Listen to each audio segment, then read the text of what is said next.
Boston, Massachusetts, November 1873. The cold came early that year. It pressed itself against the windows of St. Mary's Orphanage like something that wanted in something that had been patient a long time and had finally decided to stop waiting. Inside, the hallways smelled of lye soap and boiled wool. The floors were scrubbed clean every morning by hands that had nowhere else to be. Clara May Weston was 22 years old, and she had lived inside those walls for as long as she could remember. She was not a child anymore. That was the problem. St. Mary's kept children. It fed them and clothed them and taught them to sew and cook and read from the Bible. It gave them a bed and a roof and a reason to get up in the morning. But it did not keep women. Women were expected to leave. Women were expected to become something: a wife, a worker, a daughter-in-law, in some household that needed an extra pair of hands. The orphanage was a beginning, not a home. Sister Margaret had told her that once, gently, in the way that people deliver truths they do not enjoy delivering. Clara had nodded and said she understood. She had not understood. Not then. Now she did. She stood at the window of the room she had shared with 3 other girls, all of them long gone, married off, or placed in service, or simply vanished into the grey machinery of the city. And she looked out at the November street below. A horse-drawn cart moved slowly through slush.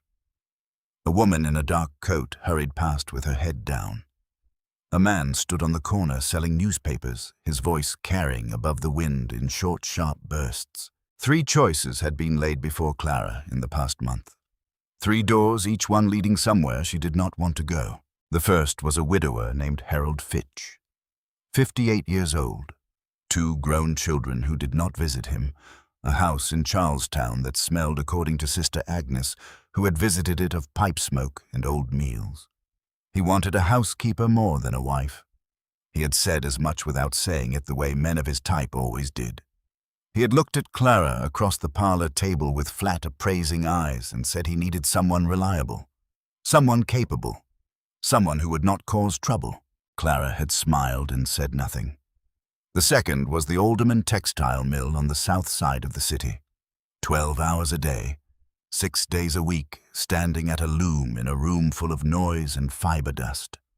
Women came out of those mills with ruined lungs and bent spines, and eyes that had stopped looking for anything beyond the next shift.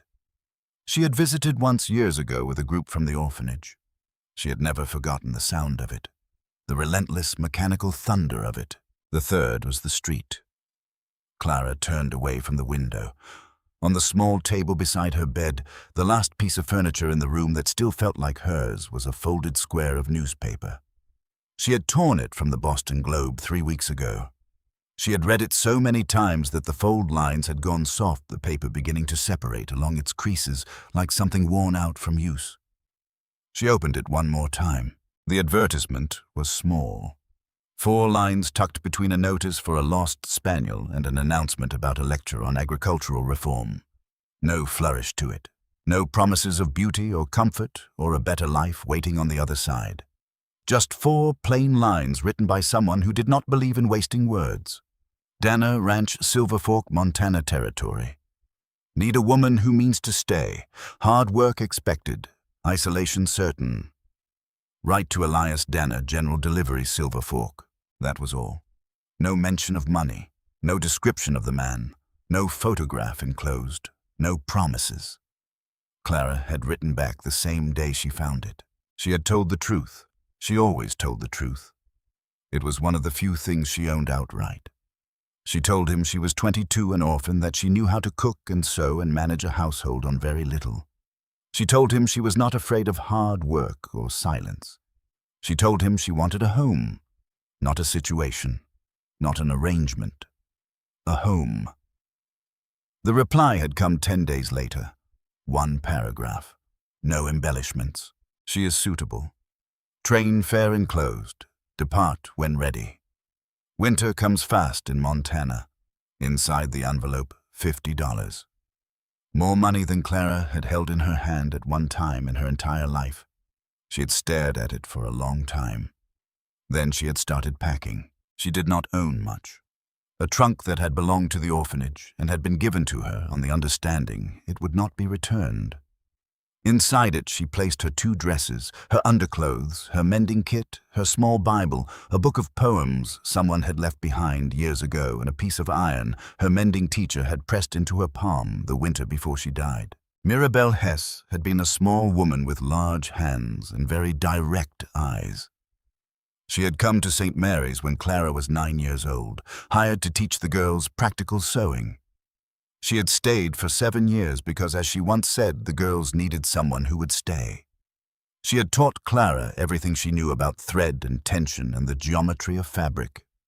She had also taught her, without ever saying it directly, that a person's worth was not determined by where they came from. She had died of fever in February of 1867. Clara had been 16. The piece of iron was from Mirabelle's own sewing kit, a small, smooth weight used to press seams flat. Clara kept it at the bottom of the trunk. She did not take it out often, but she knew it was there. She closed the lid of the trunk on the morning of November the 4th, 1873. She carried it herself down the stairs of St. Mary's Orphanage. Sister Margaret stood in the doorway of the front hall, her hands folded, her expression arranged into something careful and kind. "You have the address," she said. "I do," Clara said. "Montana is very far." "Yes." Sister Margaret looked at her for a moment. Then she nodded once the way people nod when they have more to say, and have decided not to say it. "God keep you, Clara." Clara picked up her trunk. "Thank you for everything, sister." She walked out into the November cold without looking back. Not because she felt nothing, she felt a great deal, but because she had learned a long time ago that looking back while walking forward served no useful purpose. She had a train to catch. The journey took 6 days. 6 days of coal smoke and cinder, of sleeping upright in her seat, with her trunk wedged between her knees, of watching the landscape change outside the window in a way that felt almost impossible, the dense brick and iron crowding of the eastern cities, giving way slowly, then all at once, to something vast and quiet and entirely indifferent to human ambition. Prairie, sky, distance in every direction, so much of it that it stopped being a view and became something else entirely. Something that required a different part of the mind to process. Clara had never left Massachusetts before. She did not let herself be frightened by the size of it. She had made her decision. Fear had been factored in and set aside. At the end of the 6th day, she transferred to a smaller line. At the end of the 7th, she boarded a stage. The stage took 2 days along roads that grew rougher with every mile, climbing gradually through foothills that became something much larger than hills, the air thinning and sharpening around her until each breath felt like a clean strike against the inside of her chest. Silver Fork was a small town pressed against the base of the mountains, like something that had been set down carefully and then forgotten. A main street with a general store, a post office, a saloon, a small church, and a handful of other buildings she did not have time to inventory before the stage driver pointed her toward a waiting wagon. The driver of the wagon was a young man hired by the Danners to collect her. He said almost nothing. He loaded her trunk without being asked and helped her up onto the bench with the practiced efficiency of someone who had been told exactly what to do and intended to do it and nothing more. They drove for an hour and a half up a track that climbed steadily away from the town into the trees, into the kind of quiet that made the stage ride feel noisy by comparison. The sky above the pines was the color of pewter. The wind smelled like ice. She felt the first flakes of snow before she saw the cabin. The Danner ranch house was larger than she had expected. Solid, built from timber that had darkened with years and weather into something that looked almost geological, as though it had grown from the mountain rather than been constructed on it. A stone chimney, a covered porch running the length of the front, a barn set back to the left, its doors closed against the weather. The wagon stopped. Clara climbed down before the driver could offer assistance. She picked up her bag and walked to the front door. She knocked. The door opened, and the world she had prepared herself for turned out not to be the world that was waiting. 3 men stood in the room beyond the threshold. Not 2, 3. Clara's mind registered it the way the mind registers something that violates expectation slowly. And then all at once a kind of doubling of perception where the thing you are seeing and the thing you expected to see exist simultaneously for a moment before one of them surrenders. They were identical. Tall, all three of them, broad across the shoulders in the way that came from years of physical labor rather than any particular intention. Dark hair worn short, eyes the color of amber, the same jaw, the same set to the mouth, the same posture, straight, not stiff, watchful without being hostile. They were looking at her. Behind her, the wind came off the mountain in a long, hard gust, and the door she had just walked through slammed shut with a sound like a rifle shot. No one flinched. The man closest to her stepped forward. He moved with a deliberateness that Clara would come to recognize over the following days as simply the way he moved through the world, not slowly, but with a complete absence of wasted motion. "Miss Weston," his voice was deep and level.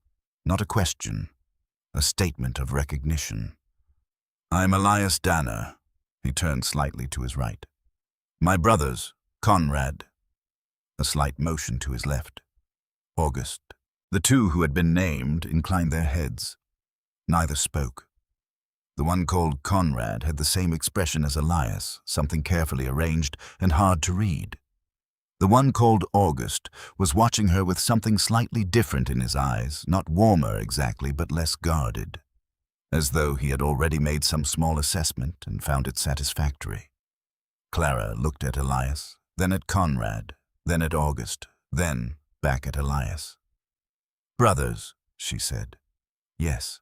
You run the ranch together." "We do." Outside, the first storm of the season had made its decision. Snow was striking the windows now hard and determined with no suggestion that it intended to stop. Clara set her bag down on the floor, not because she was surrendering to anything, but because it was heavy and she needed her hands free to think. "Who wrote the letter?" she asked. Elias held her gaze. "All three of us." She looked at him for a moment, then at the room around her. The fireplace with its serious flame, the shelves of books, the tools hung neatly on the far wall, the kitchen visible beyond a doorway with its full shelves and clean surfaces, a home that had been organized by people who took their lives seriously. She picked up her bag again. "Where is my room?" she said. The room had belonged to their mother. That was the first thing Elias told her, and he told her without explanation or apology, simply as a fact she should have. It was at the end of a short hallway, an iron bed frame with a thick quilt, a washstand, a window that looked out at the mountain, and a lock on the inside of the door. She noticed it immediately. She did not say anything about it, but she noticed it, and some tight thing in her chest loosened very slightly at the sight of it. That first night, she lay in the dark and listened to the storm dismantle the world outside and thought about the situation she had walked into with her eyes open and her bag in her hand. 3 men, identical in face and form, unknown in everything that actually mattered. She had agreed to marry one man. She had been told there were 3. No one had offered to explain what that meant in practice. She had not asked. There was time for asking, and there was work to be done before questions always. She had learned that from Mirabelle Hess. Do the work first.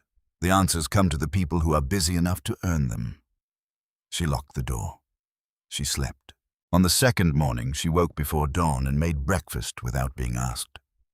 She had located the kitchen supplies the evening before, quietly, methodically, without drawing attention to what she was doing. Flour, salt pork, dried beans, cornmeal, a decent pantry for a house at the end of a mountain road in winter. Someone had been careful about provisions. The 3 men came into the kitchen one at a time, drawn by the smell of something hot, and each of them stopped briefly in the doorway, in a way that told her no one had cooked for them in some time. None of them thanked her. She had not expected thanks. She had expected them to eat, and they did, and that was sufficient. Conrad appeared after breakfast with a ledger under his arm. He sat down at the table across from her and opened it without preamble. "You should know what we're dealing with," he said. He was the only one of the 3 who had offered her information without being asked.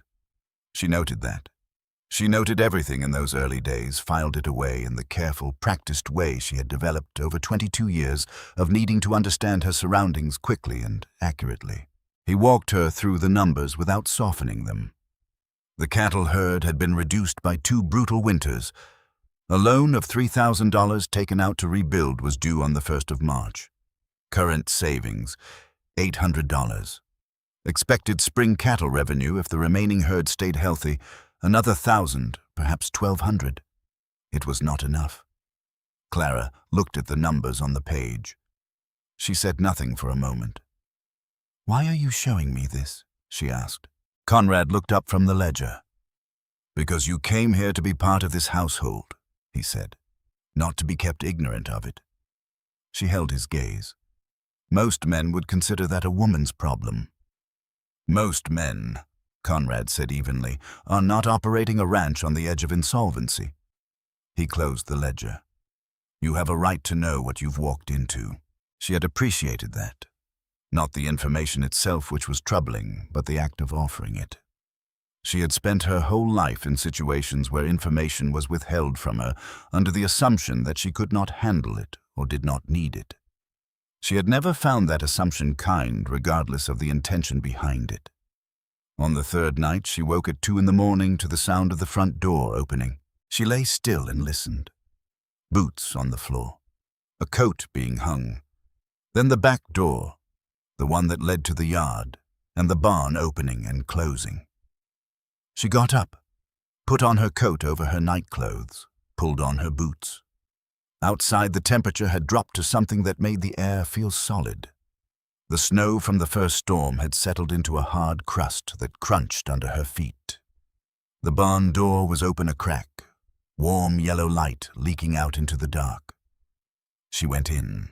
Elias was there, moving between the stalls with a lantern. One of the cattle, a large animal that looked to be in distress, was on her side, her breath coming in labored pulls, steam rising from her body in the cold air. He looked up when Clara came in. His expression did not change. He did not tell her to go back inside. She pulled her coat tighter and picked up the second lantern from its hook and held it where it would help him see. They worked without speaking for the better part of an hour. The animal was not well. Clara did not know cattle the way she would have needed to in order to help with the medical aspect of it, but she knew how to hold a light steady, and she knew how to read a situation and provide what was needed and stay out of the way of what was not. At some point, she could not have said exactly when the crisis passed. The animal's breathing steadied. Elias sat back on his heels and let out a long, slow breath. He stood. He walked to the door of the stall. He stopped there. "You don't have to be out here," he said. "The light was useful," Clara said. He looked at her for a moment with those amber eyes, and something moved behind them. Something she could not name, yet something that had to do with reassessment, with the small, insignificant surprise of a person turning out to be other than expected. Then he walked back toward the barn entrance. He paused at the door. "Coffee," he said in the way that people say a word when they mean several things at once. She followed him inside. He poured the coffee before sitting down himself. He did not make a performance of it. It seemed to be simply what he did. Clara sat across the table from him in the dark kitchen, both of them with their hands wrapped around their cups, and the storm outside and the fire burning low, and the whole long improbable chain of events that had brought her to this particular moment in this particular place settled around her like something she was not yet sure how to carry. The days developed a shape. Clara learned the rhythms of the ranch the way she had learned everything that mattered in her life, by watching carefully and asking questions only when watching was not enough. She learned that Elias rose first and stayed out longest and spoke the least. She learned that Conrad kept meticulous records of everything and found genuine satisfaction in the order of numbers. She learned that August had a particular gift with the animals, a patience with them, a quality of attention that the horses and cattle responded to in visible and immediate ways. 3 men, 3 entirely different intelligences operating in what appeared from the outside to be perfect synchrony. She had expected friction between them.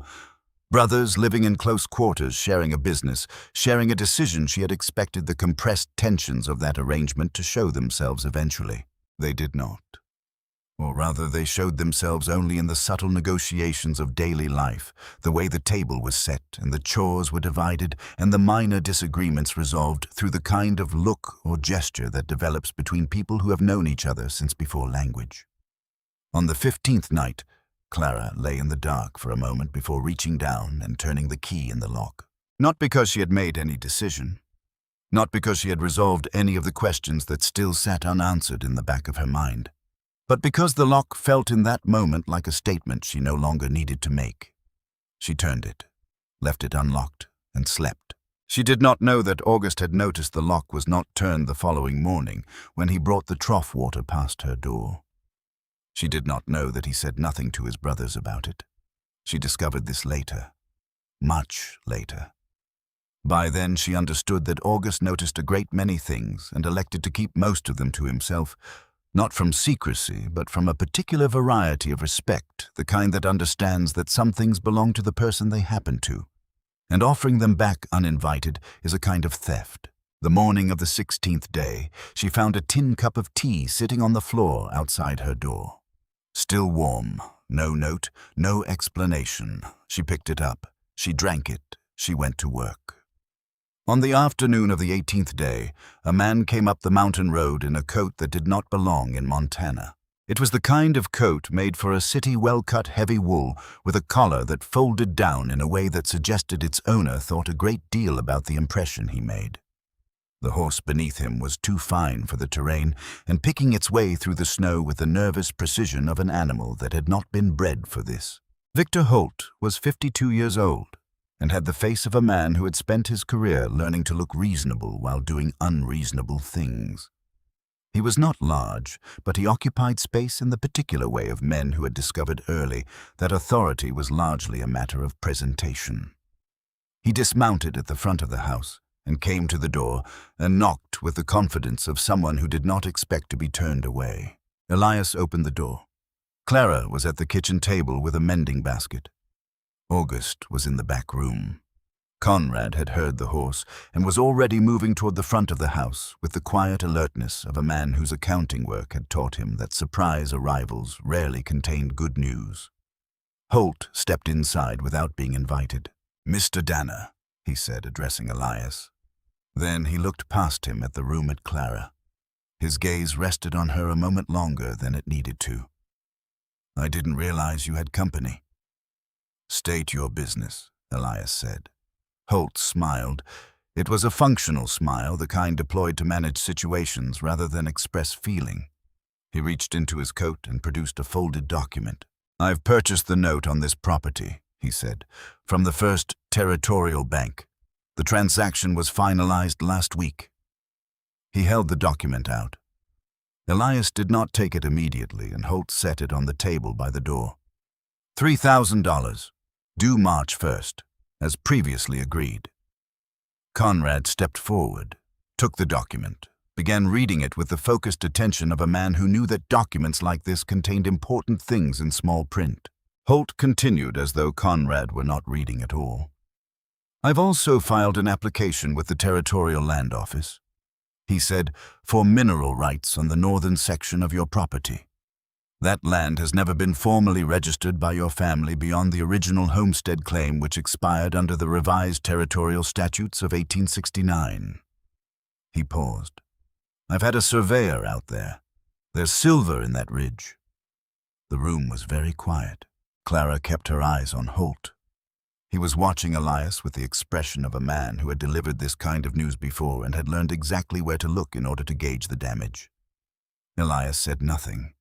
His face had not changed, but something in his posture had shifted, a very small thing, almost imperceptible, a tightening that was not anger exactly, but was something that sat just below anger and was considerably more dangerous. "You have until March 1st, Holt said.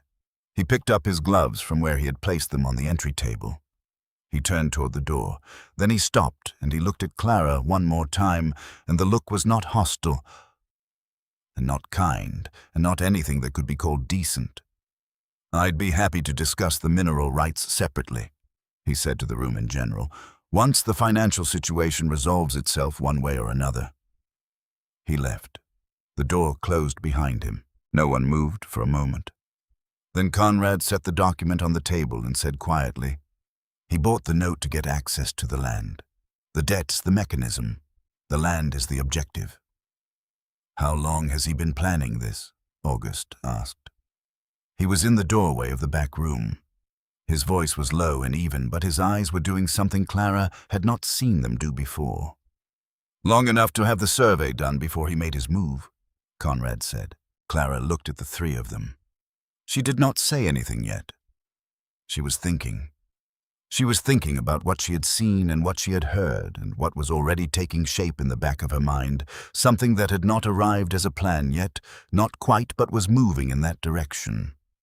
That night, after the house had gone quiet, she went to the room at the end of the hall. She opened the trunk that had sat undisturbed there since her arrival. Inside, folded in paper that had gone soft with years, were 6 quilts. She had noticed them in the first days and had touched them carefully and set them aside, understanding without being told that they were someone's and that someone was gone. Now she lifted them out, one at a time, unfolded them, held them up in the lamplight. They were extraordinary, not merely well-made, extraordinary. The kind of work that took the craft of stitching and pressed it past utility into something that occupied the same territory as art. The patterns intricate and intentional. The colors chosen with an eye that understood not just what looked good in isolation, but what happened when colors were placed in relationship to each other. The tension of the thread so consistent it could have been done by a machine, except no machine had been built that could do this. Whoever had made these had known what they were doing, had spent years learning to do it, and then spent more years learning to do it better. Clara set the last quilt down. She sat on the edge of the bed in the lamplight with the 6 quilts around her and the piece of iron from Mirabelle Hess's sewing kit sitting at the bottom of the open trunk, and she thought about what she had and what she knew and what might be possible. She looked at her hands. The knuckles were dry from the cold and the work. The fingers were calloused in the specific places that came from years of needlework, of holding tension in the thread exactly so for hours at a time. She looked at the quilts. She looked at her hands again. Then she reached into the trunk and took out her own sewing kit and opened it on the bed beside her. She picked up a needle. She threaded it. She began. No one had asked her to. She had not announced any plan. She had not told Elias or Conrad or August what was in her mind. There would be time for that. There would be a conversation to be had and arguments to be considered and numbers to be run. Conrad would run them immediately and thoroughly, and that was exactly what she needed from him. But first, she needed to know if she could do it. If what Mirabelle Hess had given her pressed into her hands over 7 patient years of instruction thread by thread, stitch by stitch, was enough for what she was thinking. She sewed until the lamp burned low. When she held the test piece up to the fading light, her heart did something it had not done in a long time. It lifted. Outside, the mountain was silent under its snow. $3,000 stood between this family and the loss of everything they had built on this land. A man named Victor Holt was sleeping somewhere in Silver Fork with plans in his coat pocket and lawyers on retainer and the comfortable certainty of someone who believed he had already won. Clara blew out the lamp. She lay back in the dark. She had a great deal of work to do. The morning after Clara threaded her needle for the first time in the Danner house, she rose before the sun. She dressed in the dark. She built up the kitchen fire. She put water on to boil. She set out the bread she had made the evening before and the salt pork and the coffee, and she arranged it all with the practiced efficiency of someone who had been feeding people since she was old enough to stand at a stove. When Elias came in from the barn at first light, stamping snow from his boots, he found her at the kitchen table with the ledger Conrad had shown her open beside her plate and a piece of paper covered in numbers in her own hand. He looked at the paper, then at her. "Sit down," she said. "Eat first." He sat. He ate. He did not ask about the paper. Conrad came in next, then August. They ate without ceremony. The way men ate, when eating was not a social occasion but a functional one, something to be accomplished so the day's work could begin.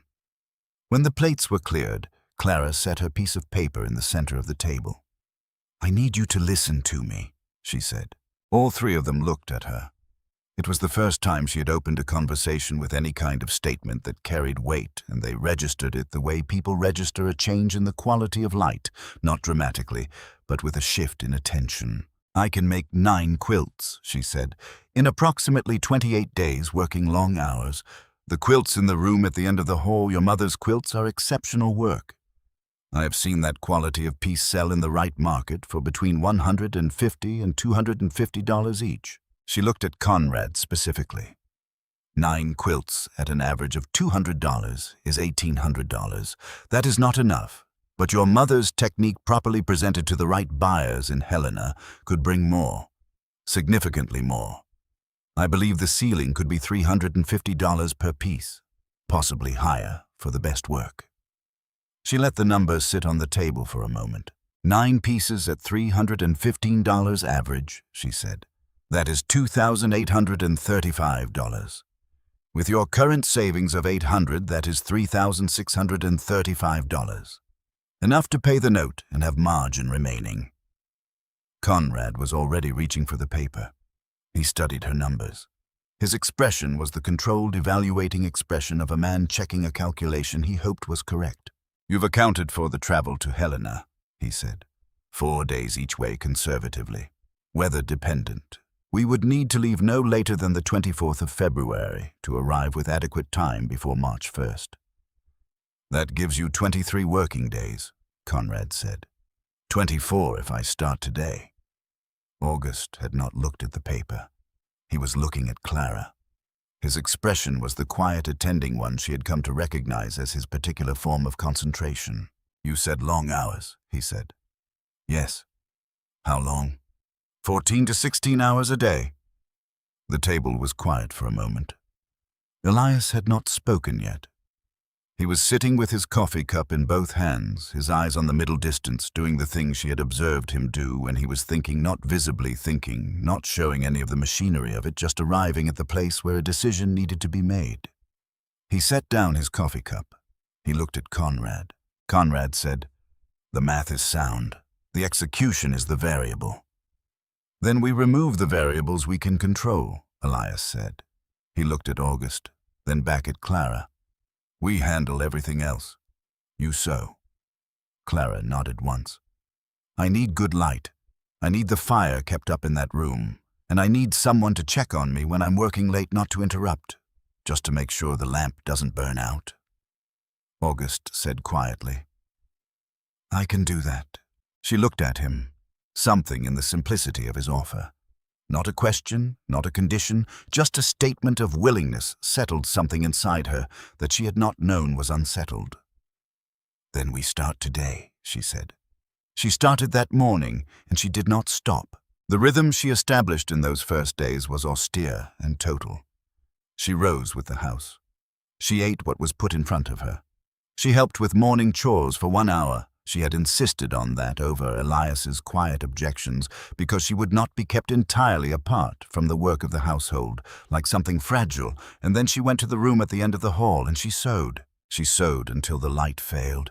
She sewed by lamplight until her eyes began to lose their focus. She ate whatever appeared at the door of the room, and something did always appear quietly without announcement, set down and retreated from before she had a chance to register who had brought it. She slept for 5 hours. She rose and started again. The first quilt took 6 days. She worked it slowly, building the pattern from the center outward, the way Mirabelle had taught her, checking the tension every few inches, pressing the seams with the small iron weight from her kit, the one that had come from Mirabelle's own hands, and still carried something of the steadiness of the woman who had owned it. When she held up the first completed piece, she felt the way she always felt at the completion of something difficult and done well, not triumphant exactly, but satisfied in a way that went all the way down. The pattern was strong. The colors were right. The stitching was as even and disciplined as anything she had ever made. She brought it to the kitchen table that evening and laid it out. All 3 brothers came to look. Elias stood at the end of the table with his arms crossed and studied it without speaking. Conrad examined the border work up close, running a finger along the seam lines. August stepped back to look at the whole of it from a distance, his head slightly tilted. "It's good," Elias said. He did not say it easily. He said it the way he said everything, as a statement of fact that had been considered and tested before being offered. "It's better than good," Conrad said. He looked up from the border. "This is the quality that will bring the prices you projected." August said nothing for a moment. He was still looking at the quilt from across the room, his expression carrying the particular quality that Clara had begun to understand meant he was seeing something the others were not, or rather seeing the same thing from a different angle entirely. "Mother would have liked her," he said, to no one in particular, as though he was simply reporting a truth that had been waiting some time to be spoken. The room was quiet. Then Elias unfolded his arms and picked up his coffee cup and walked back toward the fire, and the evening resumed. Clara rolled the completed quilt in cloth and set it with the others and went back to work. 8 more to go. On the 8th night of sewing, she heard them through the wall. She had not intended to listen. The walls of the Danner house were solid but not entirely soundproof, and she had grown accustomed to the ordinary sounds of the house at night. The settling of the timber, the wind off the mountain, the low murmur of conversation she could not make out and did not try to. But on the 8th night, the voices were different. Not raised exactly, but carrying a weight they did not usually carry. Conrad's voice precise and measured, even in argument. Elias quieter, which she had come to understand, meant he was holding his position more firmly, not less. And then August, who almost never raised his voice, saying something that cut through the other two with a clarity that made Clara go still. Nobody asked her. A pause. "She is pushing herself past the limit for this ranch, for land that is not yet hers. And not one of us has looked her in the eye and said, 'You can stop. We will find another way.'" "Because there is no other way," Conrad said. Flat, not unkind, simply accurate. "That is not the point," August said. "Then what is the point?" "The point is that she should be allowed to choose it. Fully. Knowing we would accept it if she chose differently. She has spent her whole life in situations where stopping was not an option that was offered to her. She would not recognize the door if we did not point to it." A long silence. Clara realized her needle had not moved. She heard Elias say after a pause that had substance to it, "Then point to it." The following morning, August came to the door of the sewing room. He knocked, which none of them had done before. She called him in. He stood in the doorway. He did not come further into the room. He looked at her with his quiet, attending eyes. "You can stop," he said. "Any time, for any reason. We will find another way." Clara looked at him. She looked at the half-finished quilt on her lap. She thought about what those words would have meant to her at various points in her life, in the orphanage, in the parlor, across from Harold Fitch and his flat appraising eyes on the train, with $50 in her pocket and nothing certain ahead of her. "I know," she said. He nodded. "That is why I am not stopping," she said. He looked at her for a moment. Something in his expression shifted not toward sentimentality, but toward a kind of recognition. The recognition of two people who have understood each other on a level that does not require more words. He stepped back from the doorway. From that morning forward, the rhythm of the house adjusted itself around her without any formal announcement. The chores were redistributed. The meals appeared with greater regularity. The fire in the sewing room was never allowed to burn low. And without any discussion, she was aware of one of the 3 brothers was always within earshot of where she was working, not hovering, not supervising, simply present in the way that people are present when they have made a decision about someone. She was in the middle of the 4th quilt when Victor Holt came back. It was the 15th of January, 1874.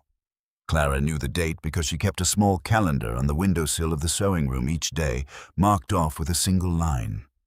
She heard the horse before she heard the knock. She heard the knock before she heard Elias open the door. She stayed where she was. The voices from the front of the house were low, and she could not make them out clearly, but she recognized the particular quality of the silence between them, the silence of a conversation in which one party is making an offer and the other is deciding how to respond. Then she heard her own name. She set down her needle. She stood. She walked to the front room. Holt was standing near the door, hat in hand, the reasonable expression arranged carefully on his face. Elias was between them. August was in the far corner.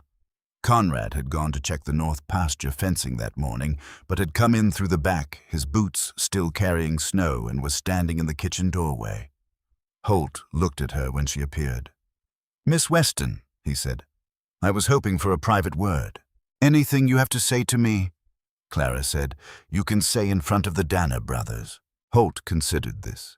Then he said in the tone of a man adjusting his approach without abandoning his objective, "I want to offer you a way out of a difficult situation. The note on this property is legitimate. The debt is real. The deadline is fixed." He paused. "I'm prepared to forgive the debt entirely, clear the note, walk away from the mineral rights claim, in exchange for you leaving this property and coming to Helena with me." Elias did not move. But something in the room changed a quality of stillness that was not peace. Clara looked at Holt. She had known on some level since his first visit that this was coming. She had not been certain of the shape it would take, but she had known it was coming the way you know a storm is coming when the air pressure changes before you can see anything, before there is anything to see. "No," she said. Holt nodded slowly, as though this was an expected response and he was already moving past it. "I thought you might say that. Let me offer some additional context." He let a moment pass. "St. Mary's Orphanage in Boston, on Charter Street." Clara felt something tighten in her chest. She kept her face still. "I've done some business with a real estate firm that holds the mortgage on that building," Holt said. "The orphanage is operating month to month. A change in that mortgage could close the building within 60 days. He let the words settle. "There are, I understand currently, 23 children in residence." The room was absolutely silent. Clara heard the fire. She heard the wind. She heard her own breathing. "Those children," she said very carefully, "have nothing to do with your transaction with this ranch." "No," Holt agreed pleasantly. "They don't, and they won't as long as this conversation goes the right direction." Clara looked at him for a long time with the particular quality of attention she reserved for things that needed to be understood completely before she responded. "Get out," she said. Holt's expression did not change. "Miss Weston, get out of this house," she said, "before Elias helps you." A silence. Holt glanced at Elias, who had not spoken and whose face had taken on a quality of stillness that Clara recognized now as the outer surface of something that did not have a gentle interior. Holt put his hat on. He moved toward the door with the unhurried pace of a man who wished to appear as though he was leaving on his own terms. At the door he paused. "March 1st, he said. "The deadline stands." He left. The door closed. Elias looked at Clara. She looked back. Something passed between them that was not a question and not an answer, but partook of both. "The children at St. Mary's," August said quietly from the corner. "He cannot do what he's threatening in the time he has available," Conrad said from the kitchen doorway, his voice carrying the particular flatness that meant he had already worked through the legal mechanics of it. "A mortgage foreclosure on a charitable institution takes months through proper channels. He's trying to frighten her." "I know," Clara said. Her voice was steady. Her hands were not quite, but she put them behind her back. "I know he is, and I also know that men who have enough money and enough patience can eventually make true the things they threaten, even when the direct path is closed." She went back to the sewing room. She picked up her needle. She sewed. 3 days later, Conrad came to the sewing room with his own piece of paper. He sat in the chair by the window and spread it on his knee. "I've been going through the original loan documents," he said, "from First Territorial Bank before Holt acquired the note." He looked up. The loan was extended by the bank in March of 1873. 6 months additional grace period signed by the branch manager. He paused.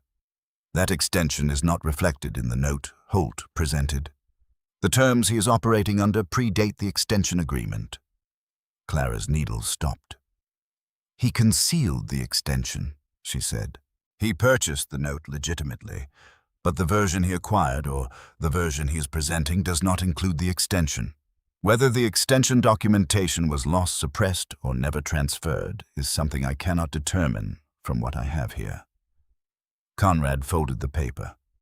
The original extension document would be on file at the First Territorial Bank's main office. In Helena, Clara said. In Helena, Conrad confirmed. She looked at him. He looked at her. The arithmetic of it was in both of their minds simultaneously. We are going to Helena to sell the quilts, she said. Yes, Conrad said, and while we are there, we retrieve the extension document, take it to the Territorial Land Office, file a counterclaim on the mineral rights application simultaneously. He paused. We would also need access to a federal judge. The Land Office counterclaim alone may not be sufficient to halt the foreclosure action Holt is likely to initiate if we do not pay on March 1st. Reverend Bray, Clara said. Conrad looked at her. She had met the Reverend once briefly in the town on her way through. She had noticed him the way she noticed things with the part of her mind that filed information without knowing yet why it would be needed. Reverend Callowell Bray. An older man, deliberate in his speech, with the eyes of someone who had been keeping confidences for a long time and had not yet found occasion to spend them. He knew your father, she said. It was not a question. She had gathered it from small references, the way the brothers spoke about the Reverend with a particular brevity that indicated a relationship older and more layered than they chose to explain. Yes, Conrad said. Would he help? A pause. If we asked him, Conrad said carefully, I believe he would. They had not asked him yet. There was a particular reluctance in the Danner house to asking for anything. She had noticed it in all three brothers, a self-containment that ran deep, that was not pride exactly, but was adjacent to it, the practiced competence of men who had learned to manage on their own and had allowed that competence to harden into a habit that sometimes resembled stubbornness and sometimes resembled something lonelier than that. Then we ask him, Clara said. She completed the 9th quilt on the evening of February the 23rd, 1874. She sat back from it and looked at it in the lamplight and felt the complete exhaustion of 24 days of concentrated labor move through her body like a long, slow tide going out. Her hands had stopped hurting 2 weeks ago, which she knew was not a good sign. Not comfort, but the absence of a signal that was still important information. She had made 9 quilts in 24 days. She rolled the last one in cloth with the others and stacked them carefully by the door. 9 pieces. 9 different patterns, each one a complete argument in color and geometry for the value of what was contained in them. The wedding ring, the flying geese, the bear's paw, the lone star. 4 variations she had developed herself, extending the technique Mirabelle had given her into territory she had not mapped before. She was not sure any of them were perfect. She was not sure any of them needed to be. They needed to be good enough to sell for what she needed them to sell for. And that was a different standard than perfection. Harder in some ways because it depended not only on the quality of the work, but on the quality of the moment, and moments were not something she could control. Elias knocked on the open door. He looked at the stack of quilts, then at her. We leave before dawn, he said. I know. He looked at her hands. She had not tried to hide them. The right thumb had a deep channel worn into it from weeks of sustained needle pressure, and 3 of her fingers had dried and split in the mountain cold, despite the ointment August had left on the windowsill without comment 2 weeks ago. Elias looked at her hands for a moment without speaking. Then he said, What you've done here matters. She held his gaze. I know it does, she said. That's why I did it. He went. She slept for 4 hours. Then she rose and dressed in the dark and carried her portion of the load to the wagon. Before she followed the brothers out into the pre-dawn cold, she stopped at the kitchen table and wrote a careful note, the address of St. Mary's Orphanage on Charter Street, Boston, and the name of the director. She folded it and left it on the table where Elias would see it. She did not explain why. She thought he would understand. They left Silver Fork Ranch in the last darkness before dawn on February the 24th. The sky above the mountain was a deep, absolute black, the stars hard and brilliant in the cold. The wagon's wheels found the frozen ruts of the road and followed them down through the trees away from the house toward the valley. Conrad had the quilts in the wagon bed wrapped in oilcloth against the weather. August rode alongside on horseback, watching the tree line. Elias drove his hands steady on the reins, his eyes on the road ahead. Clara sat beside him on the bench. The mountain fell away behind them. The cold pressed in from every direction with the patient, impersonal insistence of something that did not require anything from you specifically, but would take everything regardless. The road to Helena in late February was not a road in any sense that the word implied ease. It was a track worn into the land by years of necessity, climbing through passes that in summer were merely demanding and in late winter were something else entirely. The snow had settled into a heavy crust in some places and remained loose and treacherous in others, and the horses had to be managed carefully through the transitions. They made good time the first day, camped in a stand of timber that cut the wind, ate cold food and said little. Clara slept in the wagon bed with the quilts stacked around her, the oilcloth pulled up, and woke twice in the night to the sound of the horses moving restlessly and one of the brothers on watch.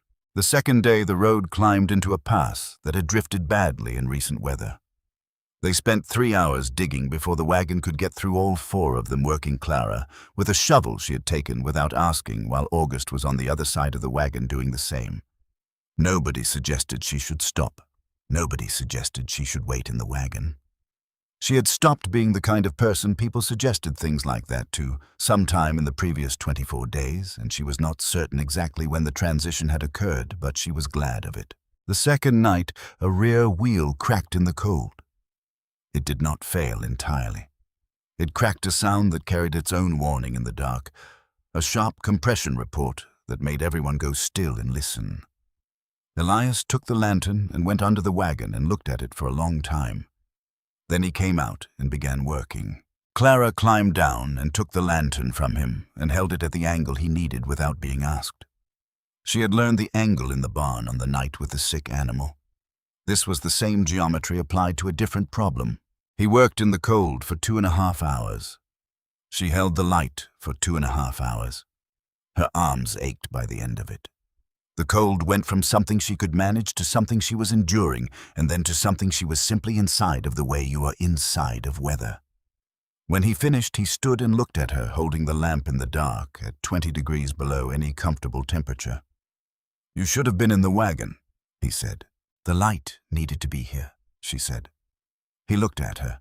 The lamplight made the amber in his eyes very clear. "Inside," he said, "not an order. Something quieter than an order." She went in. On the 4th day the mountains opened, and Helena appeared below them in the gray afternoon light, larger than she had expected, sprawling in the valley floor with the confident untidiness of a city that had grown fast. Clara looked at it from the high road as they descended and felt something tighten in her chest that was equal parts hope and the very particular anxiety of a plan approaching the moment when it either worked or did not. Mrs. Edna Crown ran the largest fabric establishment in Helena out of a double-fronted building on Main Street with bolts of cloth stacked to the ceiling and the particular smell of new fabric that Clara associated irreversibly with the years of her best education. Crown was a tall woman in her mid-50s with sharp eyes and the hands of someone who had been working with fabric for decades. She looked at the quilts the way an experienced buyer looks at things quickly, first to form an impression, then slowly to test it. She spent 40 minutes with them. When she straightened up from the last one, she looked at Clara. "Where did you learn this technique?" "From a woman named Mirabelle Hess," Clara said, "in Boston." Crown was quiet for a moment, her expression carrying something Clara could not entirely read. Not just commercial assessment, but something more personal underneath it. Something that required its own time to organize. "There is a charity auction at the Continental Hotel tomorrow evening," she said finally. "Donors, investors, the kind of buyers who understand value, and also want other people to see them understanding it. She paused. I can get your quilts on that floor. We need the sale completed before March 1st, Conrad said. Tomorrow is the 28th, Crown said. The auction is tomorrow night. She looked at the quilts one more time. They will sell. I'm confident of that. The Continental Hotel ballroom was everything Silver Fork was not. Crystal chandeliers, polished floors, women in silk and men in good wool, and the whole room lit with the particular brightness of wealth that wanted to be seen.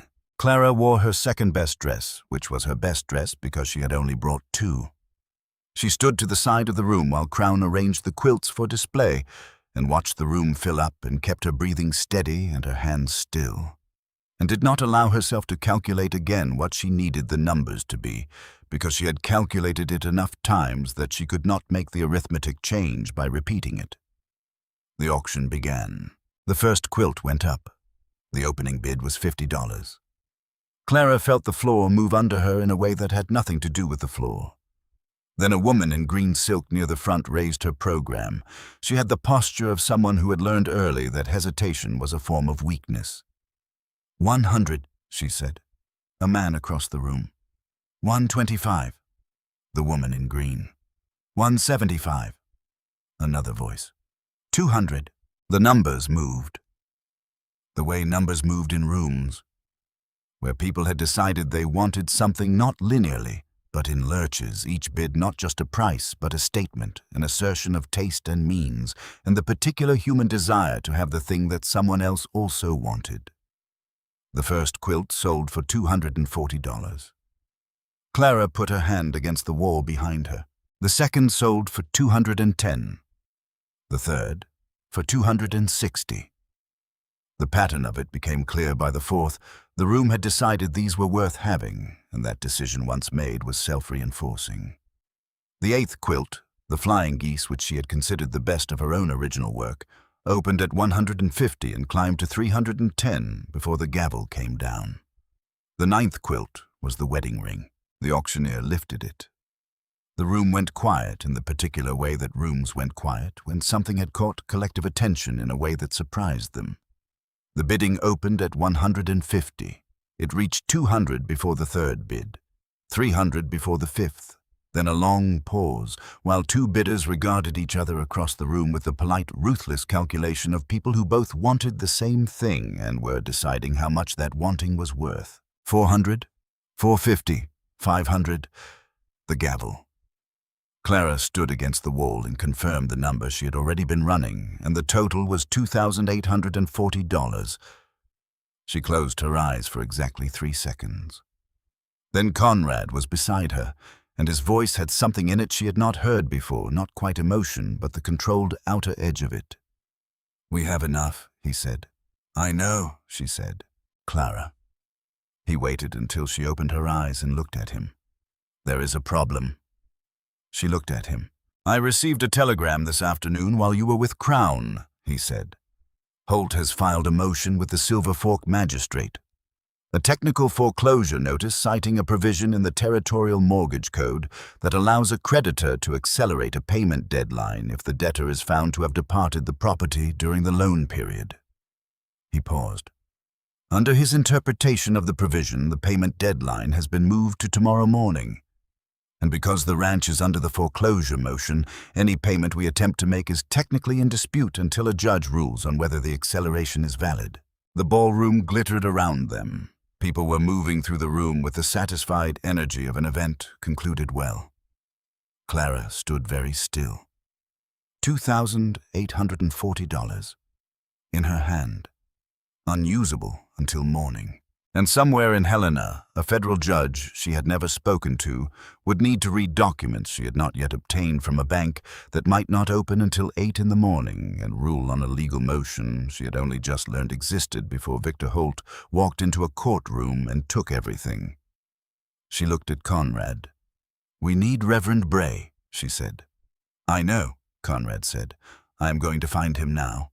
She found Elias on the hotel steps. He was standing in the cold night air, looking at the street below with the particular quality of stillness that she had come to understand was not emptiness, but its opposite, a fullness that had no outlet yet. She stood beside him and told him what Conrad had told her. He listened without moving. When she finished, he was quiet for a moment. "I owe you an honest thing," he said. He was looking at the street, at the lights of Helena reflected in the iced puddles below. "I wrote that advertisement alone. Did not ask Conrad or August. Did not tell them until after your letter came." He paused. "I thought carrying it alone was the right way, that asking for help was a different kind of thing than strength." He turned and looked at her directly in the way he rarely looked at anyone. "I know that is wrong now. I know it because of how you came into this house and what you did in it." Clara looked back at him. She did not tell him she was frightened, though she was. Fear was information, not instruction. She had learned that from 22 years of having things taken away before she had finished needing them. "We are not done yet," she said. He looked at her a moment longer. "No," he said. "We are not." Behind them, through the hotel doors, she could hear Conrad's voice already working the problem. Somewhere in Helena, Reverend Callowell Bray was spending his evening unaware that the night was about to require something of him. And somewhere in Silver Fork, Victor Holt was sitting with his lawyers and his plans comfortable in the certainty that he had already won. He had not yet met all four of them together. He was about to. The night had gone deep and cold by the time Conrad found Reverend Callowell Bray. He was not at the church. He was not at the small boarding house where the Helena clergy kept rooms during their visits to the territorial capital. He was, as it turned out, at the back table of a modest restaurant on the edge of the commercial district, eating a late supper of bread and beans with the unhurried patience of a man who had learned not to rush the things that sustained him. Conrad came in from the cold and found him there and sat down across from him without waiting to be invited. Bray looked up. He was 65 years old, with white hair worn short and a face that had accumulated the particular geography of a life spent in close contact with other people's difficulties. His eyes were gray and very steady. He did not appear surprised to see Conrad Danner sitting across from him at 10 o'clock on a February night in Helena. He looked, in fact, as though he had been expecting something of this nature for some time. "Tell me," he said, and set down his spoon. Conrad told him.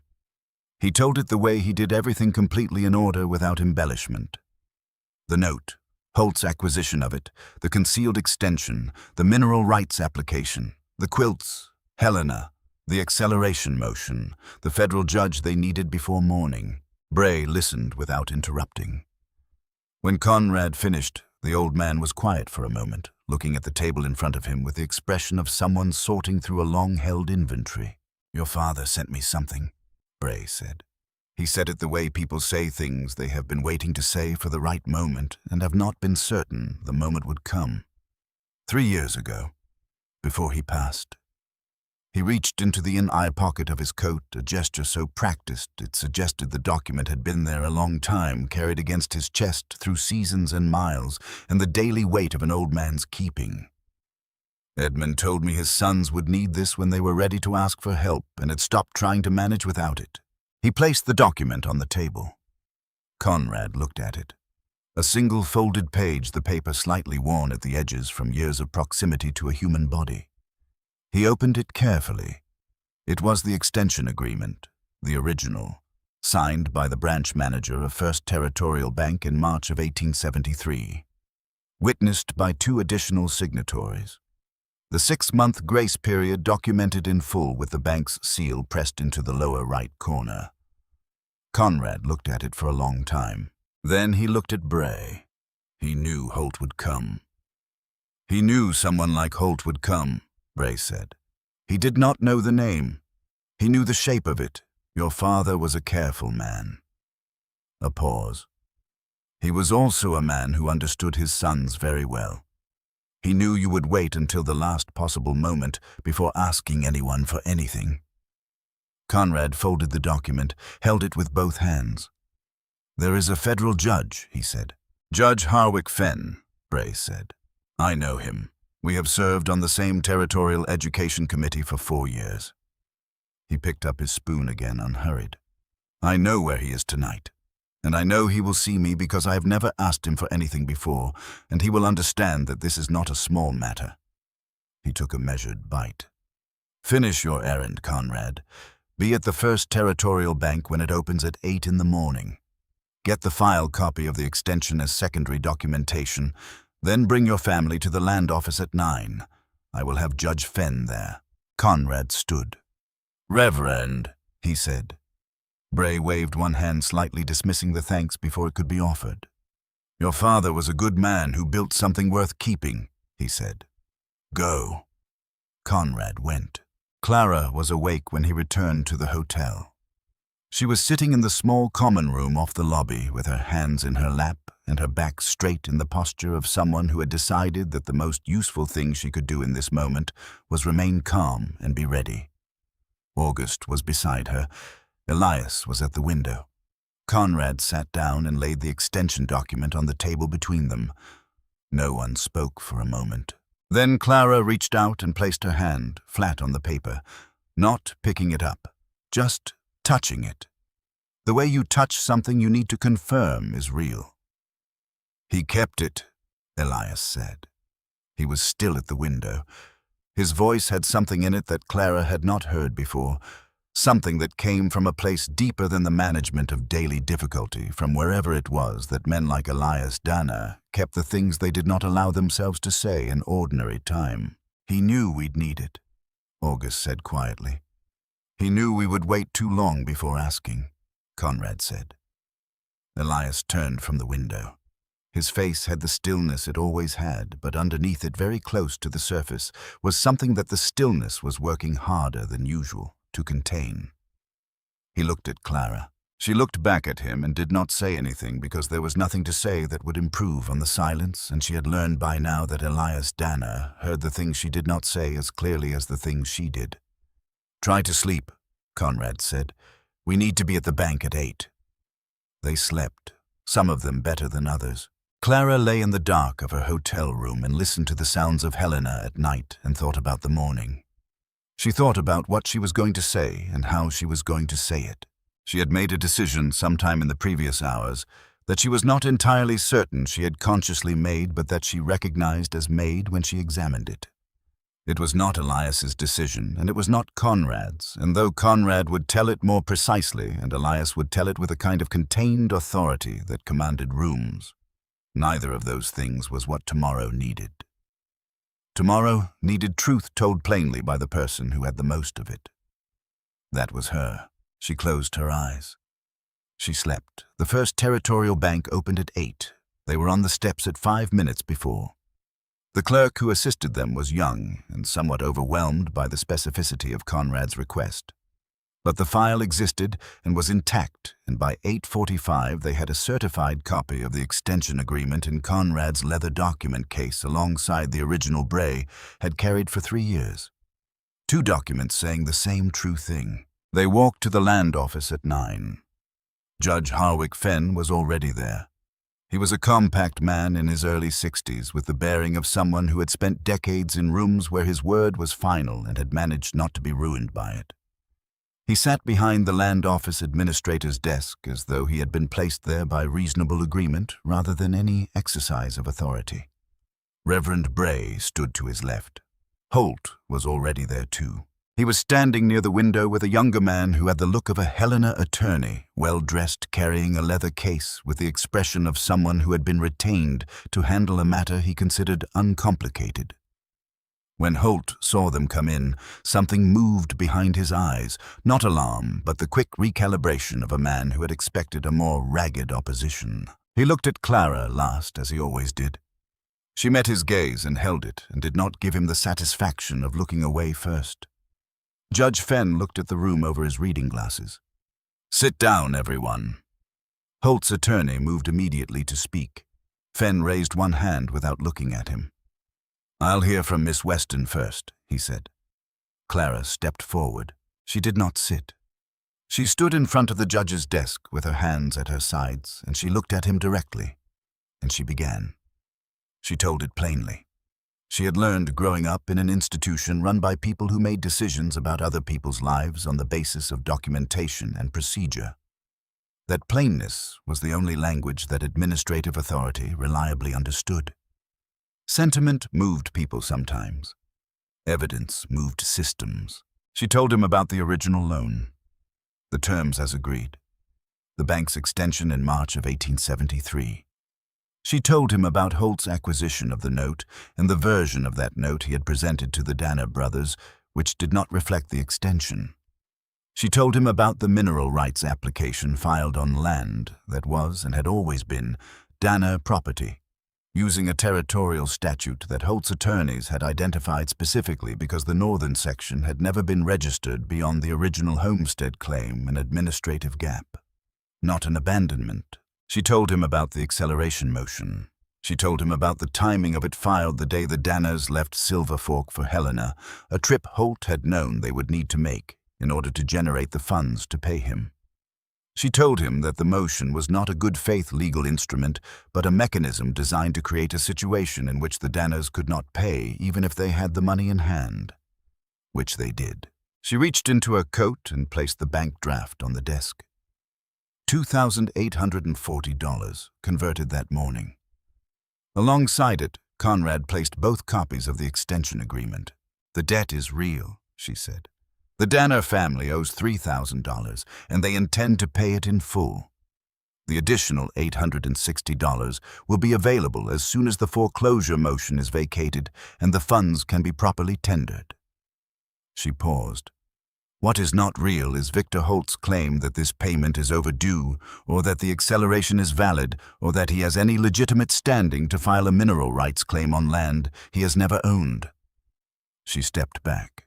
The room was quiet. Judge Fenn had been reading the documents while she spoke, moving between them with the methodical attention of a man who knew where the important parts lived. He looked up at Holt's attorney. "Counselor." The attorney was good. Clara could tell from the way he organized his argument quickly and presented it without visible nerves. He challenged the provenance of the extension document.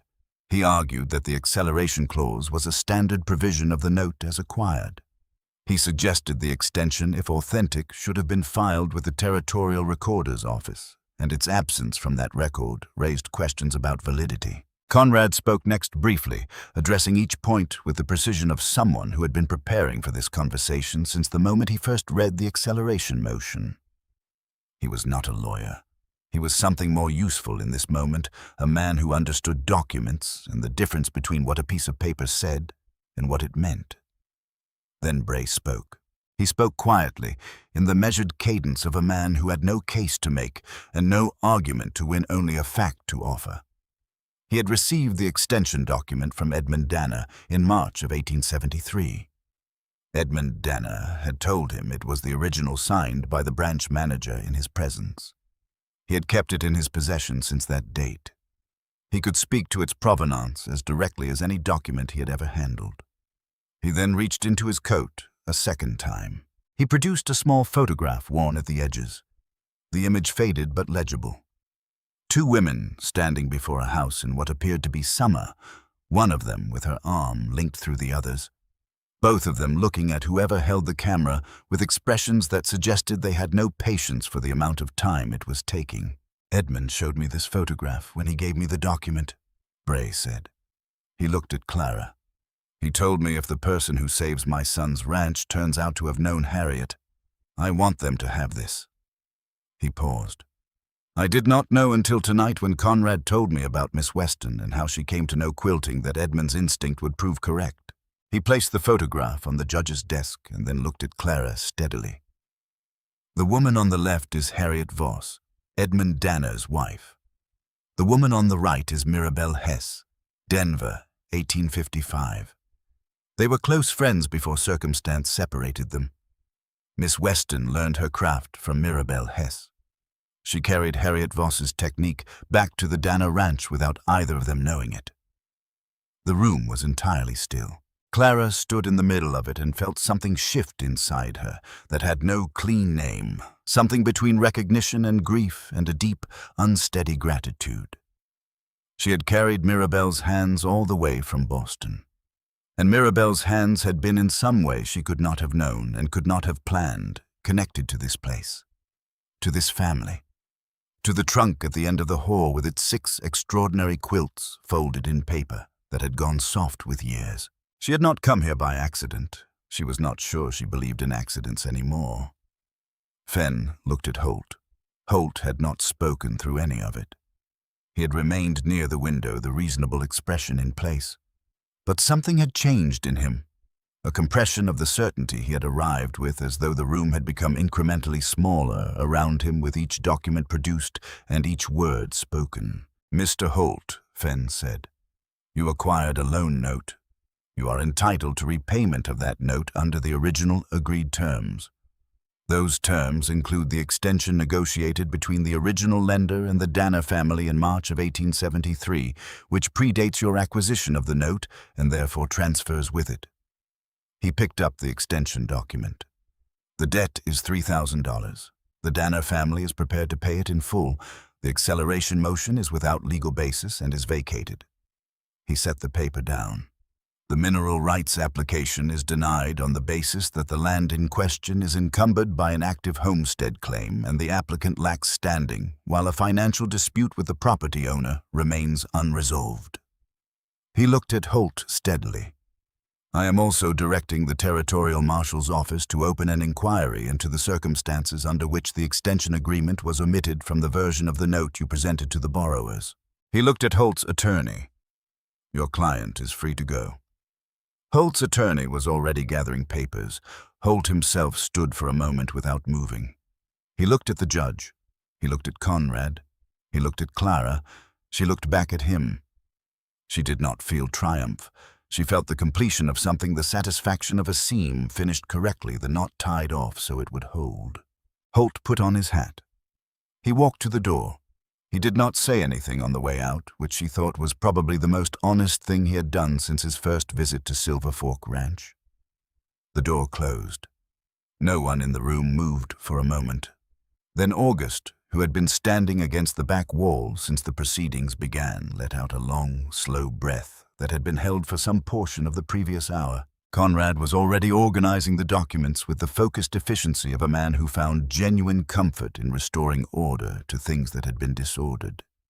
She loved that about him, with a quiet, uncomplicated affection, the love that comes from understanding that reliability is not a lesser virtue, but a foundational one. Fenn stood. He looked at Clara. "You argued that well, Miss Weston." "I told the truth," she said. He nodded as though this confirmed something he had suspected. He shook hands with Bray and left without ceremony, the way people leave when the work is done and they have other work waiting. Bray came to Clara. He stood straight and looked at her with the gray eyes that had kept a document and a photograph against his heart for 3 years. "He said something to me," Bray said, "when he gave me those things." He paused, organizing the memory with the care it deserved. "He said my sons will need help and they will wait too long to ask for it, and when they finally do, I want whoever brings it to know that I was not surprised it was needed, only that it took so long." He placed the photograph in Clara's hand. She looked at it. Mirabelle's face, younger than she had known it, standing in summer light beside a woman she had never met, but whose hands she had somehow learned. "Thank you, Reverend," she said. He patted her hand once briefly with the hand of a man who had been in the business of human difficulty long enough to know exactly how much comfort was useful and how much was intrusive. Then he picked up his coat and went. Elias was beside her. She had not heard him move. He moved without announcing himself always, and she was not startled because she had grown accustomed to his particular proximity the way you grew accustomed to a reliable piece of landscape. "It's done," he said. "Yes," she said. He was quiet for a moment. She held the photograph and looked at it and let the full weight of what it meant settle through her slowly, the way things settle when they are large enough to require time. "Your mother and Mirabelle were friends," she said. "It seems so," he said. "I did not know. I could not have known." "No," he said. He was looking at the photograph too. "But you came anyway." She looked up at him. "Let's go home," she said. He looked at her when she said that word home with the particular attention he gave to things that mattered and that he was deciding how to hold. "Yes," he said. "Let's." They rode back to Silver Fork through the first days of March, the weather holding with the grudging generosity of a season not yet ready to commit to change. The snow was still deep on the high road, but the light was different longer. In the evening, the quality of it shifted by some degree that the calendar knew before the thermometer did. They arrived on the afternoon of March 4th. The ranch house was exactly as they had left it. The fire needed building. The animals needed attention. The ordinary work of the place reasserted itself with the indifference of things that did not care about courts or documents or the outcomes of human struggle, only about being tended. They tended it. In the evening, they sat around the table with the fire going properly and food on the plates and the mountain outside doing what it always did, which was exist with total self-possession and no particular opinion about any of them. Conrad placed the paid note on the table, the stamp from the land office, the vacated acceleration motion, the denied mineral rights application, each document in its proper order. "It's over," he said. August looked at the stack of papers. "Until the next thing," he said.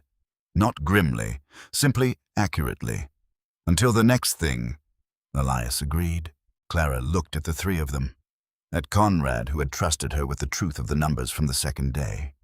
At August, who had sat on the floor beside her in the dark and read to her until she stopped crying without ever asking why. At Elias, who had poured her coffee first and held lanterns in the cold and learned over the course of a Montana winter that carrying things alone was not the same as carrying them well. She thought about what she had come here for, a home. Not a situation, not an arrangement, a home. She thought about what home had meant to her before she came a word she knew the definition of without knowing the thing itself, the way you know the word for snow before you have lived in a place that has it. "I need to say something," she said. All three of them looked at her. "I came here for one man," she said.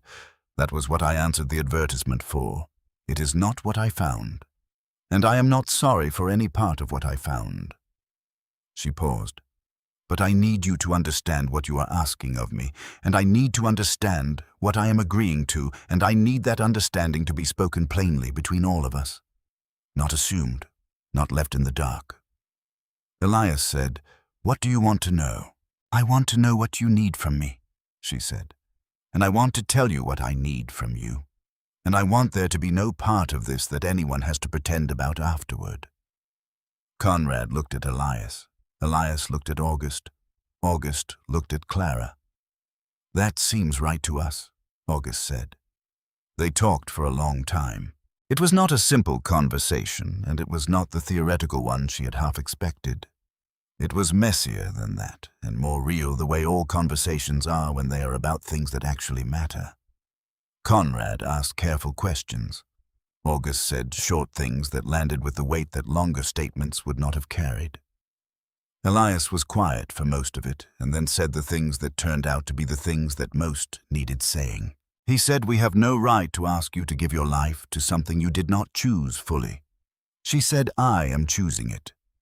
Fully." He said, "I know. I am saying it anyway because it should be said out loud between us." She looked at him and understood that this was as close as he was going to come tonight to the other things, the things that lived below the practical ones. And that was all right. She was 22 years old and had her whole life in front of her, and she was patient in the way that people are patient when they are not afraid of what is coming. "Then it is settled," she said. April came. The snow retreated up the mountain as though embarrassed to have stayed so long. The ground that emerged beneath it was dark and extravagant, with the stored potential of months of cold, and the grass that pushed through in the first week was a color of green so intense it seemed almost implausible. Wildflowers arrived in the second week. The meadow behind the barn became seemingly overnight a thing of unreasonable beauty. One evening in late April, Elias asked her without preamble for the full address of St. Mary's Orphanage on Charter Street, Boston, and the name of the current director. She gave them to him. He wrote them down, folded the paper, and put it in his coat without explanation. She did not ask why. She thought she knew. She was glad she had left the note on the kitchen table before they left for Helena. She was glad he had seen it and understood what she had not said. Reverend Callowell Bray made the journey up from Silver Fork on the second Saturday of April on a horse more reliable than elegant that picked its way up the mountain road with the philosophical patience of an animal that had carried a pasture long enough to absorb some of his temperament. The town came too, not all of it. Some came out of curiosity. The Danner brothers were known men in Silver Fork, and the winter's events had generated a volume of speculation in the way that unusual circumstances always did in small places. But more of them came because the story had gotten out ahead of them, and the story was the kind that people wanted to see concluded properly. A young woman who had ridden into a blizzard and made 9 quilts and stood in front of a federal judge and said what needed to be said deserved, and the town seemed to have collectively decided the courtesy of witnesses. They gathered in front of the ranch house in the April sunshine. The mountain behind them, the meadow to the left, the barn with its doors open because August had thought to open them, and the effect of it, the dark interior framing the light beyond, was exactly right, in a way he would never have explained, and no one would have asked him to. Bray stood on the porch. He read the service. He had a good voice for it, unhurried with the gravity of a man who understood that the words he was saying were old and that their age was part of their meaning. Clara stood beside Elias. She had made her dress herself in the evenings after the quilts were sold, and before the full weight of spring work descended. It was not elaborate. It was exact. Every seam where it needed to be, the fit considered and reconsidered until it was right. She had used the last of the good blue wool from the bolt Mrs. Crown had pressed on her in Helena, would not take payment for, had simply folded and placed in the wagon, saying only that good work deserved good materials. When Bray asked for her hand, Elias took it. His hand was large and work-scarred and entirely steady, and she felt the steadiness of it travel up her arm and into her chest and settle there like something that intended to stay. She said the words. He said the words. Bray pronounced them married in the eyes of God in the territory of Montana. And somewhere in the gathered crowd, someone started to clap, and the sound spread outward and up the mountain face, and came back, changed the way sounds do when the landscape has been listening. She looked at Conrad. She looked at August. They were both watching her. Conrad, with his careful, evaluating gaze that had added something over the course of the winter, a warmth kept properly in check, which was entirely in character, and which she would not have wanted altered. August, with the expression that meant he had already known how this was going to go and was simply glad to see it arrive on schedule. She had not made them any formal promise. They had not asked for one. What existed between her and each of them had no name. The territorial records could accommodate, and she had decided this was all right, that the absence of a name did not diminish a thing, that some of the most real arrangements in life existed entirely in the daily practice of them, rather than in any document. She would work alongside Conrad on Sunday evenings when he spread his ledgers out, and they would talk about numbers and other things, and the conversation would always be honest, because honesty was the only mode Conrad operated in. She would find August in the barn on difficult mornings, and they would work together without speaking, and the silence would be the kind that healed rather than concealed. And she would know Elias learned the interior of him the way she had learned a difficult pattern, not all at once, but by consistent attention and the patience to understand that the meaning of a thing was not in any single stitch, but in the whole of it, held up to the light. The years that followed did not announce themselves as remarkable. They came in the way good years often do, quietly, through the accumulation of ordinary things done well. Calves born in spring. Accounts that balanced and then did better than balanced. Children who arrived and grew and became people she had not anticipated and could not have imagined, and was grateful for every morning. The cattle herd recovered as the grass came in. Mrs. Crown in Helena sent 3 letters by June of that first year, each containing another order for quilts collectors who had seen the pieces from the charity auction and wanted more. Clara established a system for filling the orders that required less of the brutal focus of the winter push and more of the sustained rhythmic attention that was closer to how she preferred to work. She taught August to press seams one afternoon in May. He was unexpectedly good at it. His hands had the right quality of steadiness, and he understood intuitively that the iron needed to persuade the fabric rather than force it. She did not tell him this was unusual. She simply let him be good at it. One afternoon in July, she was sitting on the porch with a finished quilt across her lap, examining the borderwork in the good summer light, when Conrad came and sat in the other chair beside her. He had his ledger, because he usually had his ledger, but he was not looking at it. "I found something," he said, "in my research into the original loan documentation when I was building the case file." He paused. "The branch manager who signed the extension agreement, his name was Elias Aldred Danner. No relation, but when I found it, I thought our father named Elias, partly after a bank manager he trusted enough to ask for help when he needed it." He paused again. It seemed like the kind of detail our father would have found meaningful. Clara looked out at the mountain for a moment. "Tell Elias," she said. "I will," Conrad said. He opened his ledger. He went back to his numbers. She went back to the border work. Clara was 38 years old when she stood on the porch one October evening and looked at the 4 children chasing each other across the yard in the last of the afternoon light. The eldest, a boy of 14 who had his father's height already and his own particular gravity that was entirely his own, was losing a race to his twin sisters. Both of them fast and relentless and deeply uninterested in going easy on anyone.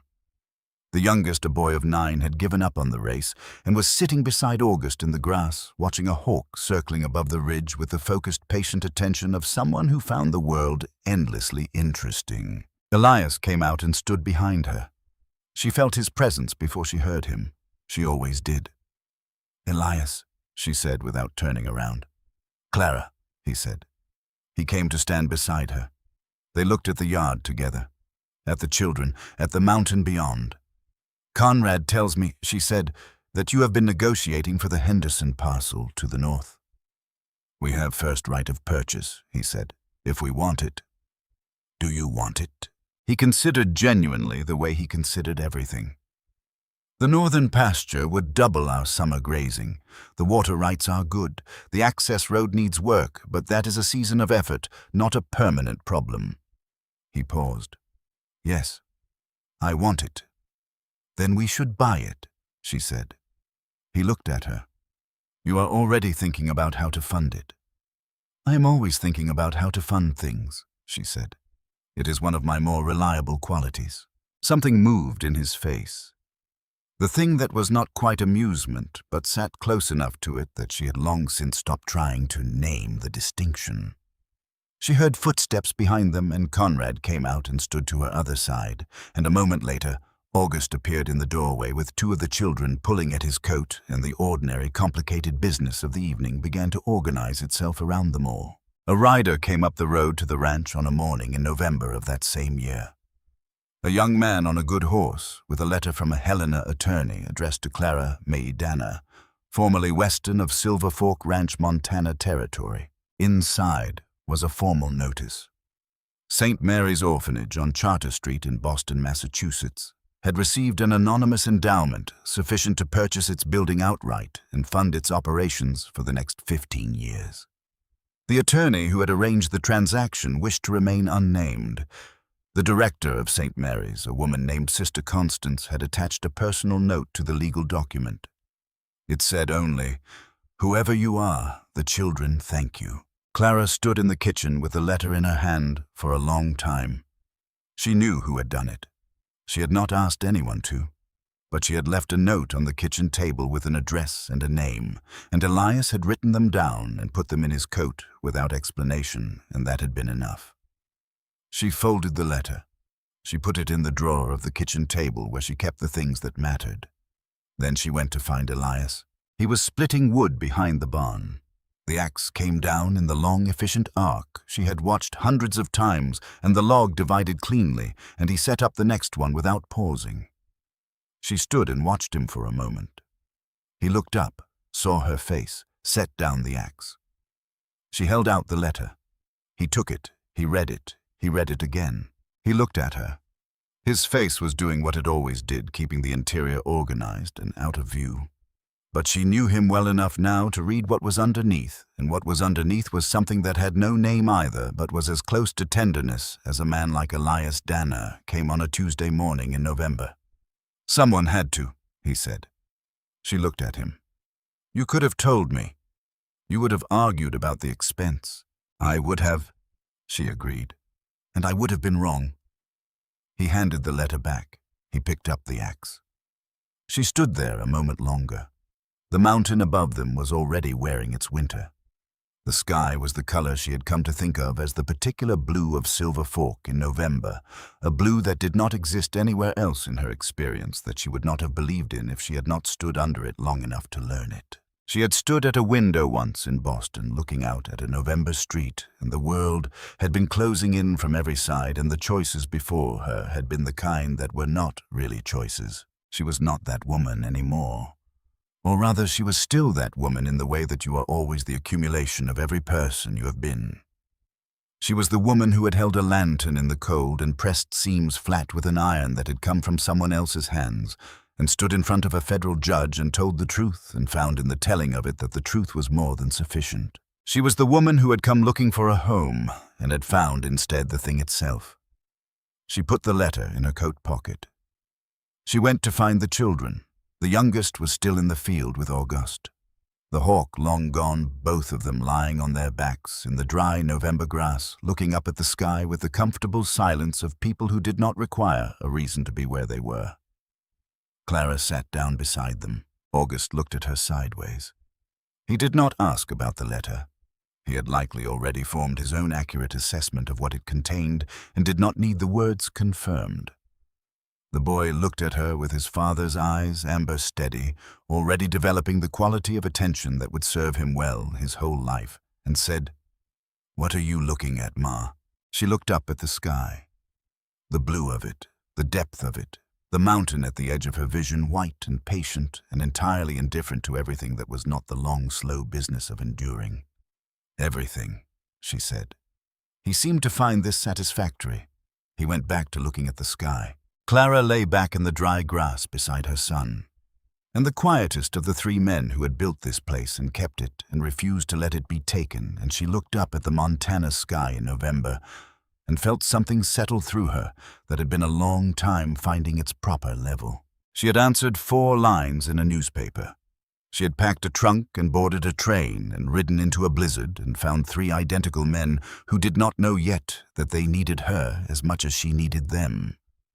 She had held lanterns in the dark and made 9 quilts in 24 days and stood in a land office and told the truth to a federal judge and carried a photograph of 2 women back to the place where one of them had lived and loved and left something of herself in 6 folded quilts in a trunk at the end of a hall. She had not planned any of it.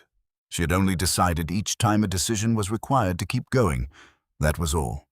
That had been enough.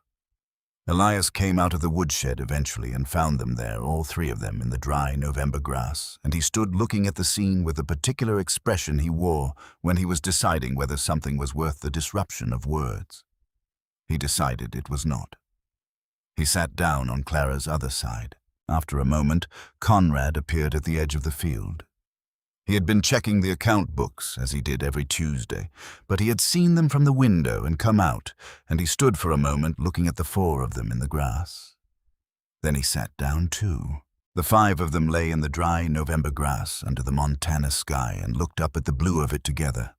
And the mountain stood above them as it had always stood, keeping everything.